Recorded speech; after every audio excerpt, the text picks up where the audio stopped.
বলবেন আল্লাহ, জীবনে কম গুনাহ করি নাই, কম অন্যায় করি নাই, কম গীবত করি নাই, শিকার করি নাই গো আল্লাহ। চোখের পানি ছেড়ে বান্দা যখন কাঁদবে, আমার আল্লাহ তার জীবনে সব গুনাহগুলো ক্ষমা করে দিবেন। সুবহানাল্লাহ। আল্লাহ জীবনে গুনাহ করব না, আর অন্যায় করব না, আর গীবত করব না, শিকার করব না, কারো বিরোধিতা করব না, কাউকে গীবত করব না, কাউকে আঘাত দেব না রে আল্লাহ।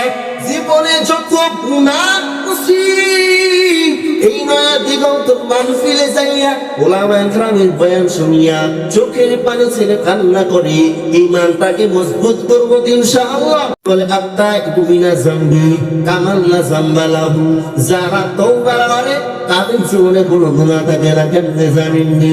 নবী বলেন কোন বান্দা যদি দুনিয়ার মধ্যে আগমন করে ওই বান্দার জীবনে যেমন কোনো গুনাহ থাকতে পারে, নবী বলেন কোন বান্দা যদি আসমান পরিমাণ গুনাহ করে, সমুদ্রের পরিমাণ যদি গুনাহ করে, বান্দা যদি চোখের পানি ছেড়ে কাঁদে, আমার আল্লাহ সব গুনাহ ক্ষমা করে দিবেন। সুবহানাল্লাহ। কাঁদতে না।